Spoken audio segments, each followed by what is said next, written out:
Pour la première fois dans cette saga de Julián Alvarez au FC Barcelone, je peux dire qu'en tant que fan du Barça, j'y crois.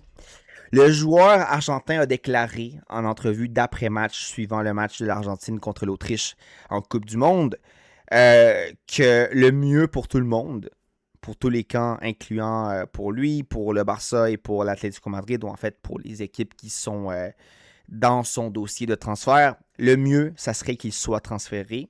Et je cite, qu'il veut accomplir son rêve. Bref, c'est ce que nous rapportent plusieurs sources médiatiques crédibles. Puis encore une fois, très humblement, pour vous dire que je parle espagnol et que j'ai vu la déclaration officielle de Julián Alvarez en direct de la télévision, ben, je peux vous dire que la traduction est légitime.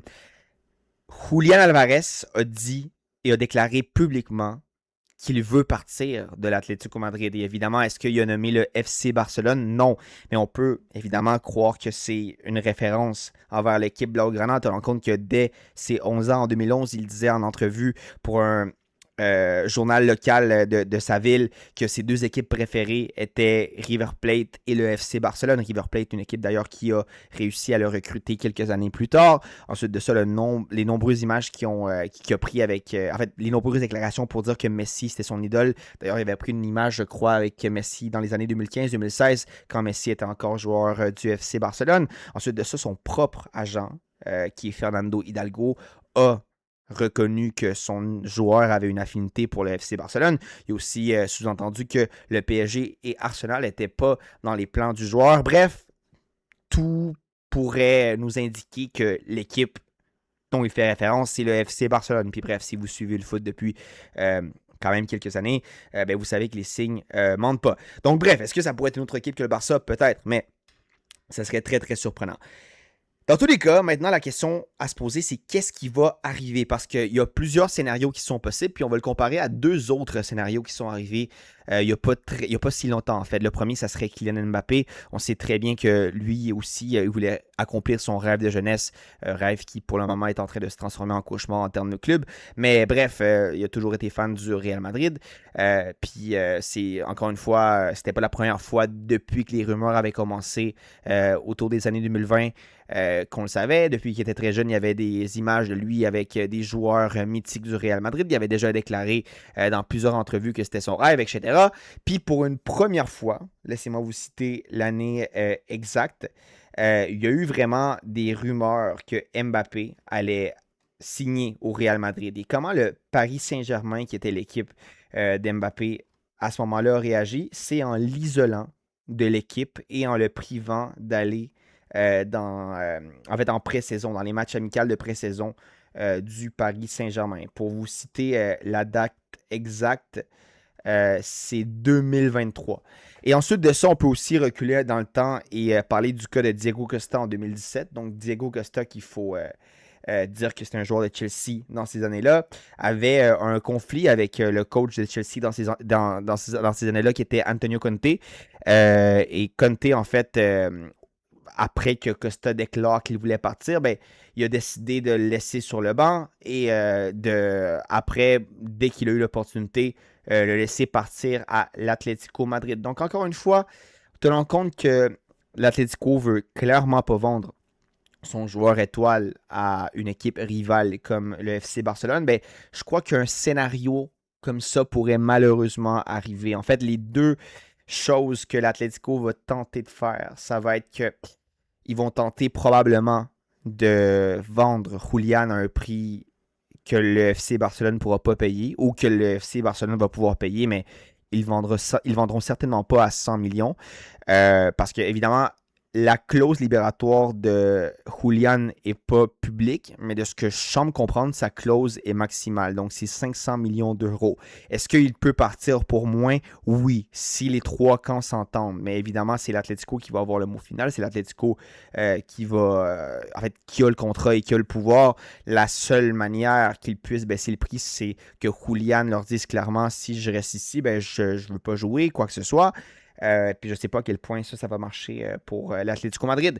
Donc, dans tous les cas, ça c'est l'option numéro 1. L'option numéro 2, c'est comme je dis, c'est qu'ils punissent le joueur, qu'ils ne le fassent pas jouer ou tout simplement qu'ils réussissent à faire passer le temps, qu'il n'y a aucune entente se concrétise et que Julian joue une année de plus à l'Atlético Madrid, rappelons que son contrat termine dans quand même très longtemps. C'est pas un contrat qui... en fait, la possibilité qu'il parte gratuitement de l'Atlético Madrid directement au FC Barcelone, ça serait pas une bonne option parce que, évidemment, le FC Barcelone a besoin d'un neuf tout de suite. Et de ce que je comprends, Alvarez aussi semble avoir une certaine envie immédiate de partir de l'équipe. C'est pour ça qu'il se permet de faire une déclaration en pleine Coupe du Monde, aussi indirecte qu'elle puisse être, quand même très pointue.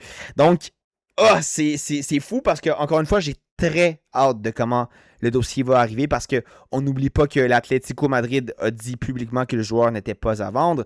L'Atlético Madrid a aussi fait une publication satirique. En fait, son équipe de communication, je ne sais pas d'où provient l'initiative, mais faisant référence que si Julian Alvarez était à vendre pour 100 millions, qui était l'offre initiale que le FC Barcelone avait fait à l'Atlético Madrid, que l'Atlético Madrid offrait une somme ridicule pour Pedri, pour Lamine, puis je ne sais pas pour quel autre joueur. Donc, dans tous les cas, ce qui est sûr, c'est que s'il y a une possibilité, c'est maintenant. Parce que, en fait, les prochaines saisons, c'est toujours possible, mais je veux dire, si c'était pas assez clair pour les gens que Julian Alvarez voulait partir, ça peut pas être plus clair. Si c'était pas assez clair pour l'Atlético Madrid que son joueur n'avait pas peur de le dire publiquement, maintenant, c'est assez clair. Puis encore une fois, si vous me demandez, est-ce que tu penses que ça va se concrétiser, ça va être difficile, l'Atlético va faire tout pour mettre un bâton dans les roues au FC Barcelone. Je pense que si c'était une autre équipe qui voulait l'acheter, ça serait pas aussi difficile, mais évidemment, on sait avec toute la saga Griezmann et les poursuites qui ont surgi entre les deux équipes, puis évidemment tous les matchs sanglants qui ont eu lieu dans les dernières années, depuis en fait plusieurs années entre le Barça et l'Atlético Madrid, encore une fois, l'Atlético va certainement pas le laisser partir de manière facile. Donc, en ce moment, c'est comme Mario. Peach, elle veut rejoindre Mario Bros, qui dans ce cas-ci serait le FC Barcelone, et t'as Bowser qui est le méchant Atlético Madrid qui ne veut pas laisser Julian Alvarez partir. Bref, encore une fois, déjà, j'y croyais pas. S'il y a une possibilité, c'est maintenant. Puis ce qui va être intéressant, c'est de voir comment les choses vont se dérouler. Parce qu'encore une fois, pas parce que déclaré publiquement que les choses vont commencer à bouger. D'ailleurs, l'Atlético Madrid pourrait prendre ça d'une manière très, très, très, très mauvaise, puis en fait, essayer encore plus de mettre un bâton dans les roues FC Barcelone. Je ne sais pas s'il y a une clause dans le contrat de Julian Alvarez qui pourrait surgir d'une manière de pénalité financière envers le joueur, mais dans tous les cas, on va voir qu'est-ce qui se passe, mais je vous le dis, c'est la première fois que je crois que ça va arriver, puis évidemment, pour moi, Julian, avant même qu'il fasse la saison qu'il vient de faire. Dès la saison dernière, pour moi, je vous ai dit, Julian, c'est le genre de joueur qui manque au FC Barcelone. Parce que maintenant, l'option numéro 1 du Barça, c'est Ferran Torres en tant que neuf. Évidemment, Lewandowski est parti. Puis, le Barça, faut qu'il aille chercher un neuf. Parce que si c'est pas Julian, ça peut pas être Ferran. On a vu ce qu'il fait en Coupe du Monde. C'est dommage parce que c'est un joueur qui visiblement travaille beaucoup sur sa forme, essaie de travailler beaucoup sur sa finition, mais c'est un joueur qui réalistiquement apparaît seulement un match sur 3. Et malheureusement pour être au FC Barcelone, c'est pas assez avec toutes les ambitions du projet de Hansi Flick. Il faut que tu sois là, il faut que tu sois présent tous les matchs, puis une finition qui est bonne un match sur 3, c'est pas assez. Aussi, Julian Alvarez a un style de jeu similaire à Luis Suarez, à David Villa, bref, à tous les 9 qui ont fonctionné au FC Barcelone, Alexis Sanchez. Bref, ce que je veux dire, c'est que il y en a plusieurs qui veulent seulement un joueur comme Sorloth, par exemple, qui pousse des ballons. C'est pas ce genre de joueur-là qu'il faut au FC Barcelone. Il faut un joueur qui soit capable de comprendre un bon schéma tactique, soit capable de laisser son statut de protagoniste pour faire briller aussi les coéquipiers, soit capable de faire des bonnes distributions aux ailiers. Bref, soit capable d'être un neuf polyvalent, pas seulement qui a une forme physique incroyable, puis soit capable de la pousser dedans, comme un Erling Haaland, comme un Solot. Bref, Julian Alvarez, c'est le candidat principal. Je ne pense pas que le Barça va avoir un bon prix. D'ailleurs, si jamais le Barça n'avait pas acheté Gordon, le joueur de Newcastle qui maintenant va officiellement former partie de l'équipe, ben, je crois au moins que, admettons, avec une offre de 180 millions d'euros, ben, peut-être que l'Atlético Madrid aurait pu céder son joueur. Mais maintenant, tenant compte encore une fois que le Barça a déjà dépensé 80 millions dans ce mercato pour le joueur anglais, avec quel argent ils vont aller le chercher? Parce que c'est sûr que l'Atlético vont pas le laisser partir pour 100 millions. Ils ont déjà refusé sa première offre. Sincèrement, encore une fois, en tenant compte que l'équipe a dit qu'il était invendable, je sais pas.